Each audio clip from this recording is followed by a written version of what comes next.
right, everyone. It is still Joe Lipi, your host here at the Timeless Tempo podcast.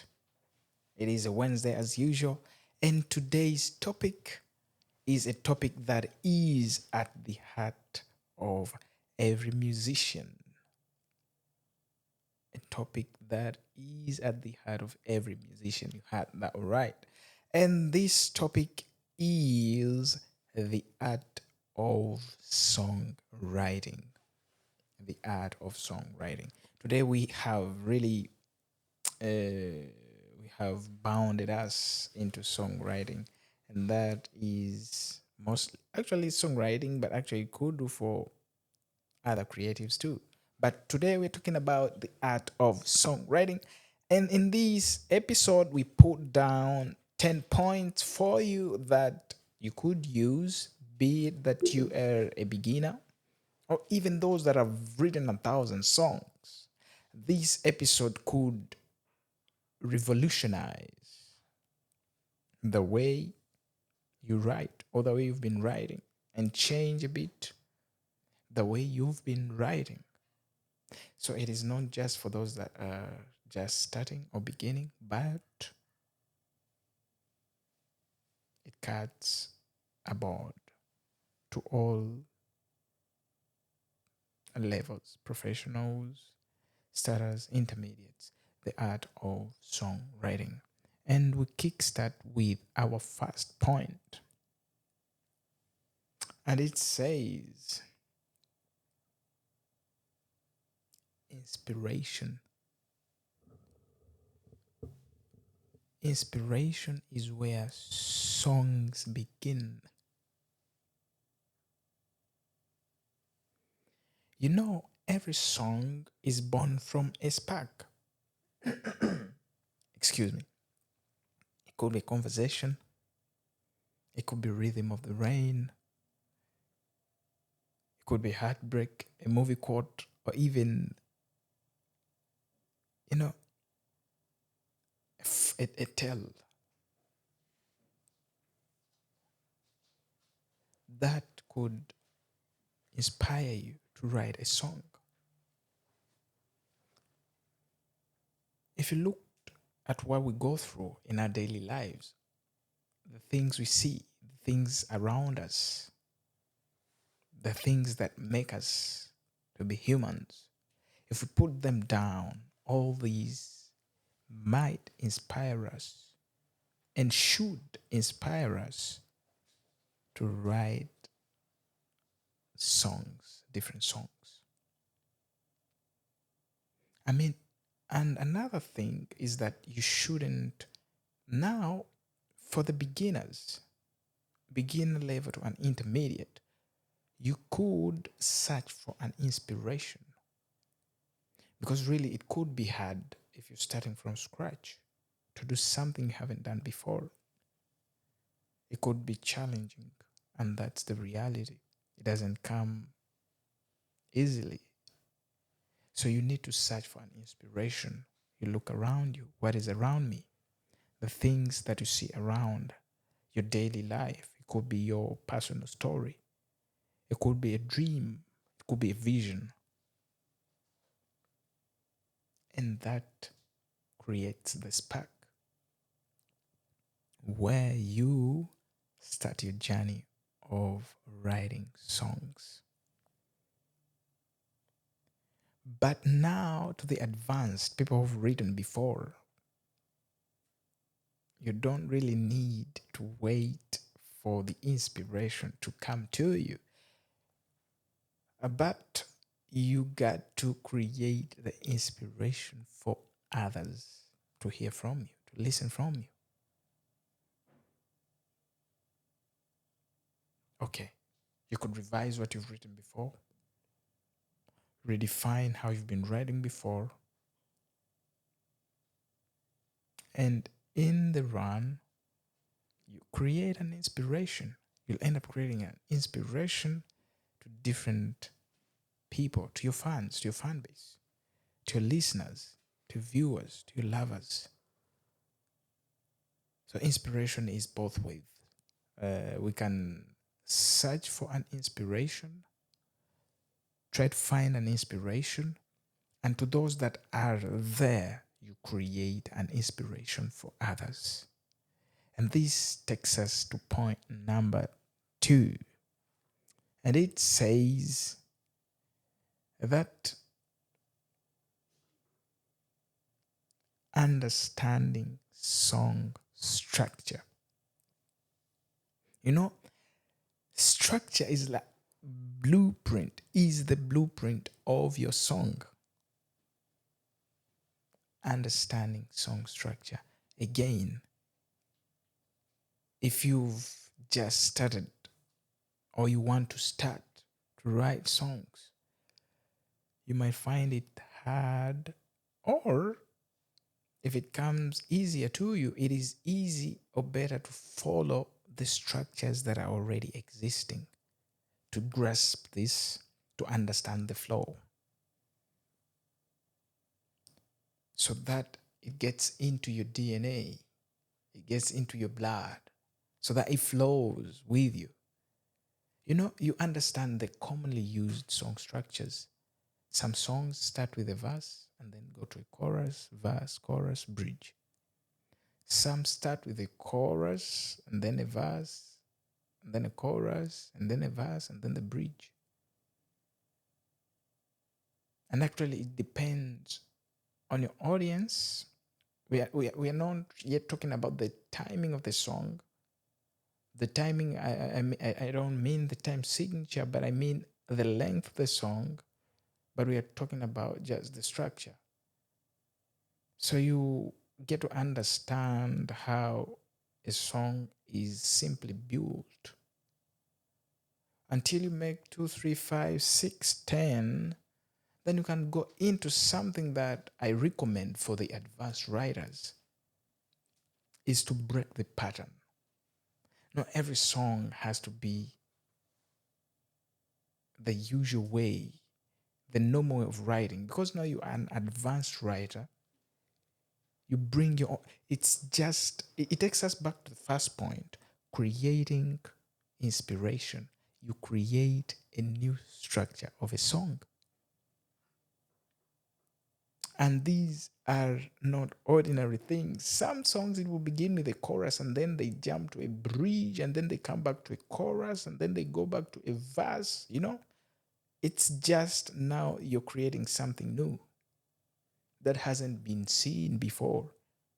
And that's a step in this year and age where we are having a lot at our avenue.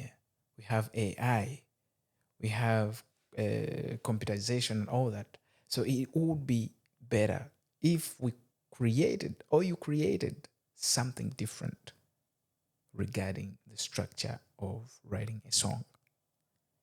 And then number 3, I love this. And this is lyrics. The power of words. If we talk about lyrics, the soul of the song, lyrics should say what we all feel but can't quite put into words.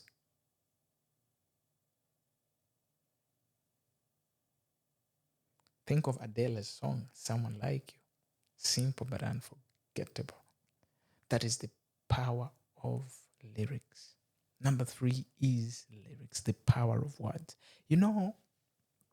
Every song has a message it puts out. Every song. If you sit down and analyze each and every song that has been produced or put out there, it has a message.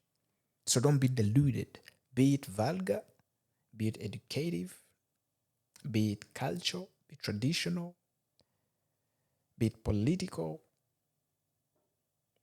Every song, the best line is that every song has a message. And that is the power of the words we use in the lyrics. So it is up to you as a new songwriter or as an existing songwriter to know what you want to communicate with your audience. What am I telling you? The lyrics is actually the bone marrow of your message. So you tell us what you want to communicate through the lyrics. So choose it wisely and be conscious about it, because the lyrics portrays mostly who you want to be addressed as. The lyrics. Point number 4.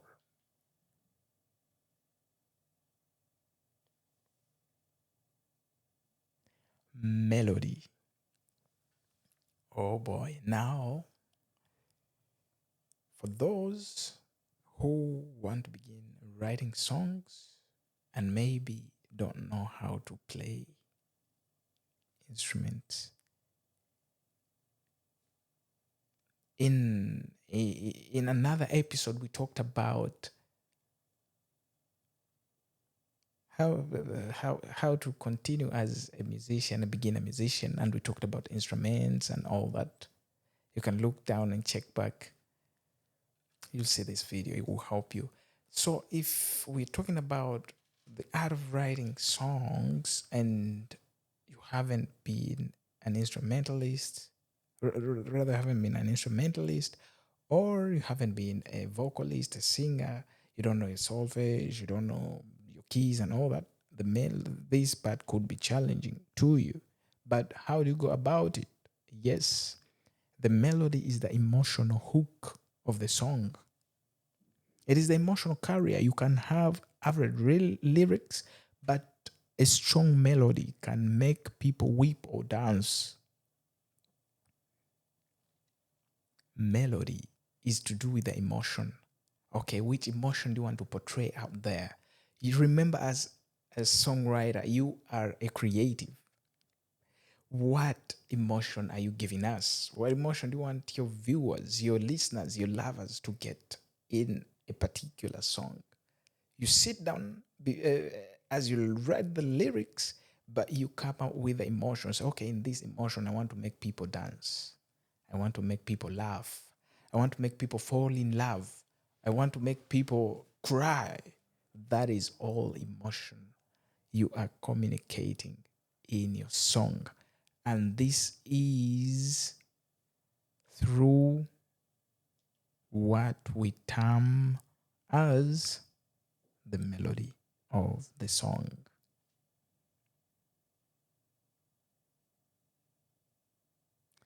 For instance, if I hum something like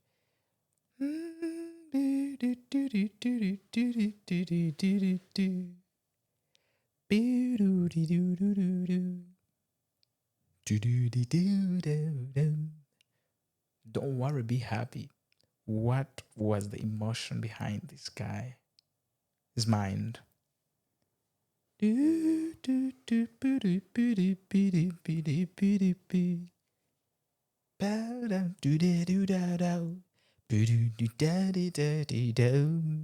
What was the emotion? So that is the melody. That is the melody and the emotion of the song.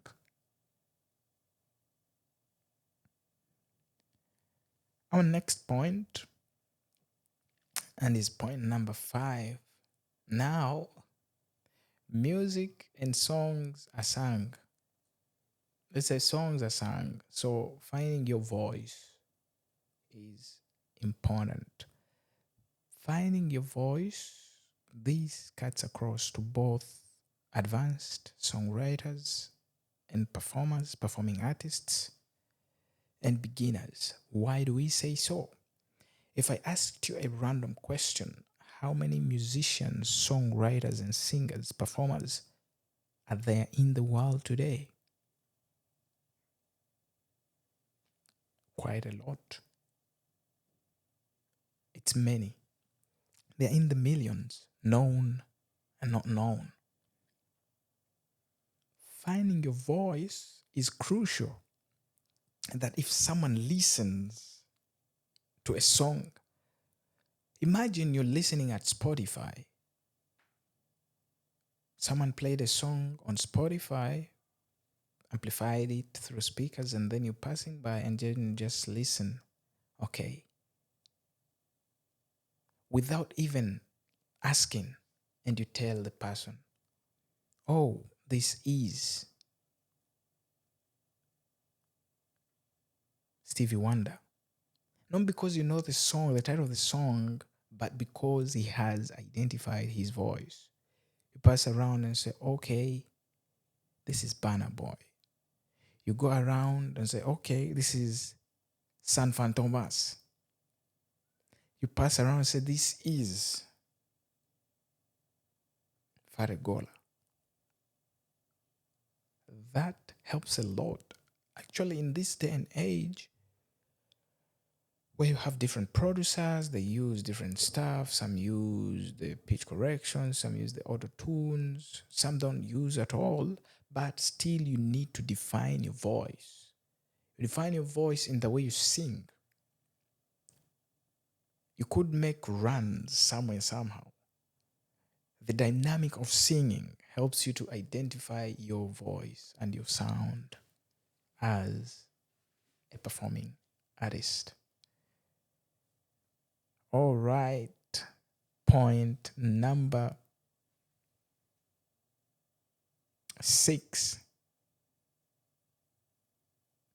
But before we go to number 6, back to identifying your voice or your sound, it is important actually,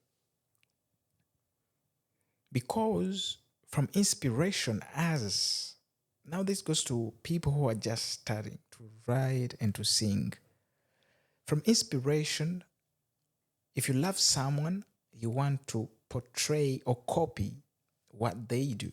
But when it comes to voice, at least don't try to echo how they do it. Learn from them, but find a way of sounding totally different or sounding a bit different. Don't just sound like them because they are already established. If you sound exactly as they do, because they are already established and advanced, they can overshadow you. If you sound like them, whoever listens to you, they'll think it is another advanced or professional musician, yet it is you. So get inspired, but don't echo them. Try to be different. Point number 6, it is collaboration. In this, I simply mean writing with others. Songwriting doesn't have to be lonely. Collaborating and collaborations can bring out your best ideas. A co-writer might catch what you missed, flip a melody, or turn a line that didn't work into the hook of your ear.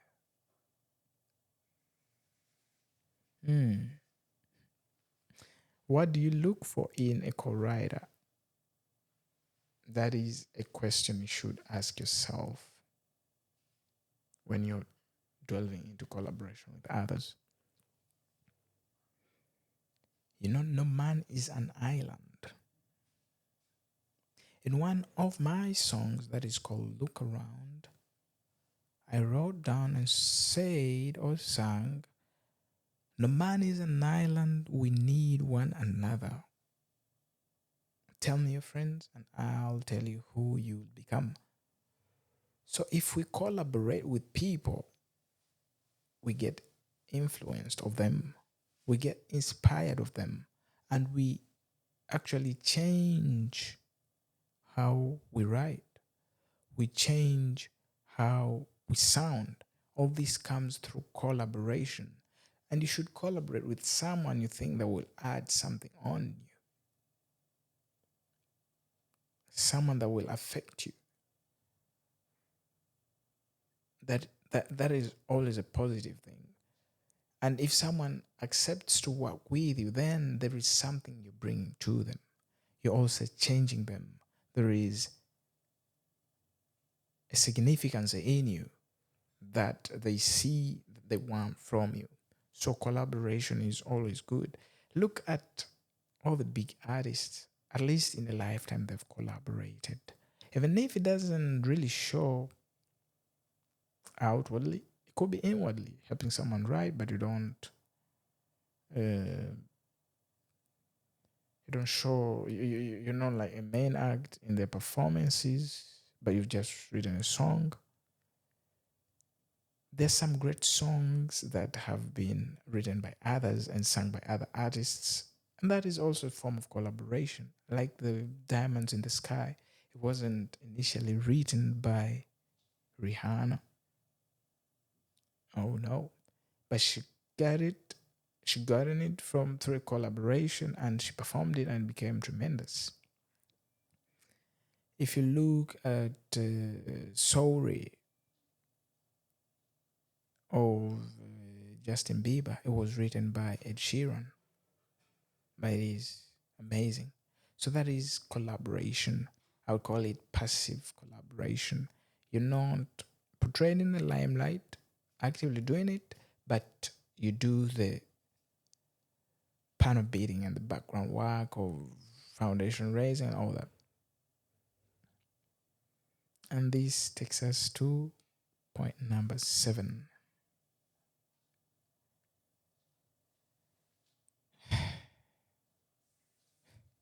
This says editing the unsung hero. Editing the unsung hero. You have to edit what you write. You know, sometimes it takes time to come up with a song, really. For those that have written, you can refer to this. That writing a song, you can write something and then you change it depending on the way you feel, depending on the melody, depending on what you want to say, depending on the timing of the song.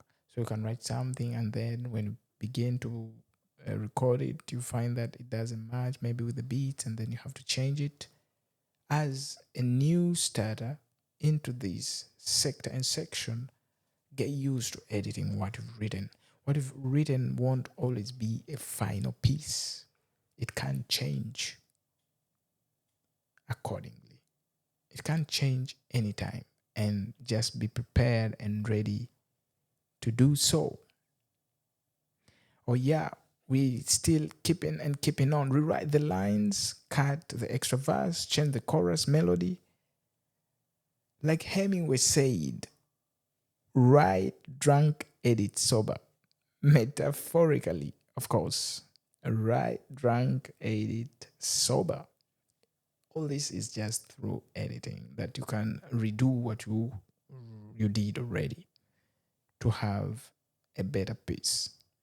Number 8, this is storytelling and imagery. I read this for you. People don't just listen to songs, they see them.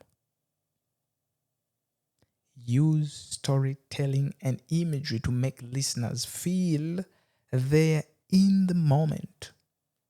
And one of them is Taylor Swift. Every lyric is a scene. Don't just say, I'm sad.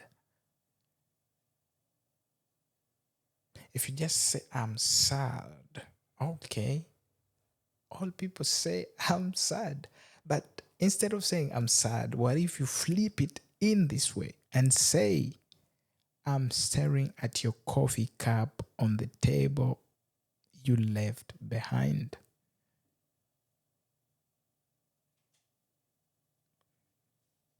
For the coffee lovers, you know what that means. You could say that your coffee cup that you left behind, your umbrella, maybe. I'm staring at your umbrella that you left behind, and you know it would be raining. You know, if you want to talk about love, you could express it, paint pictures so that your listeners, your lovers, they'll get the point of what you're talking about.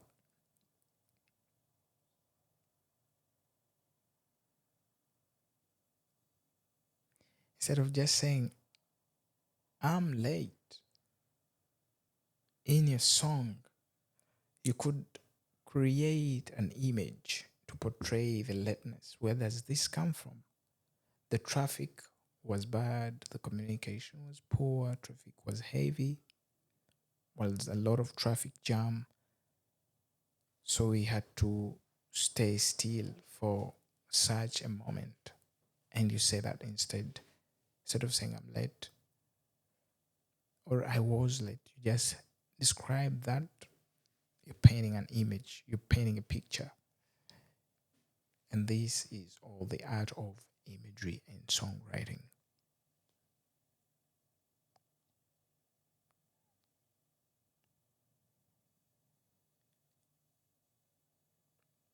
Number 9. This talks about emotion and vulnerability.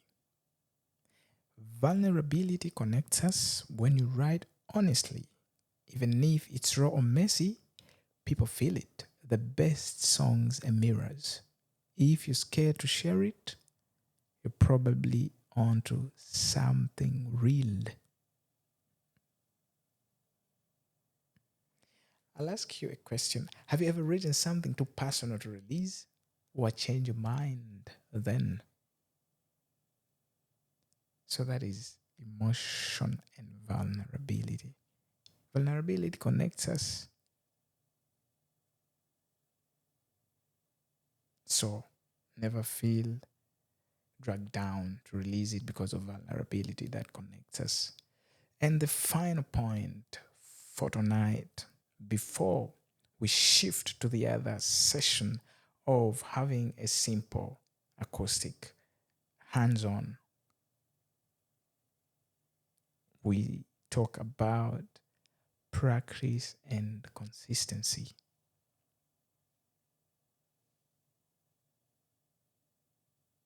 Practice and consistency. We even talked about this when we were talking in our previous podcast about how to succeed, how to move on as musicians. Practice and consistency. Don't wait for lightning to strike you, but begin, Hit the iron so it can become hot. Don't hit it when it is hot. So practice and consistency is really good to have at your heart. 10 minutes practice a day is better than 3-hour practice once a week. Consistency. And with that, we take a break and we see you right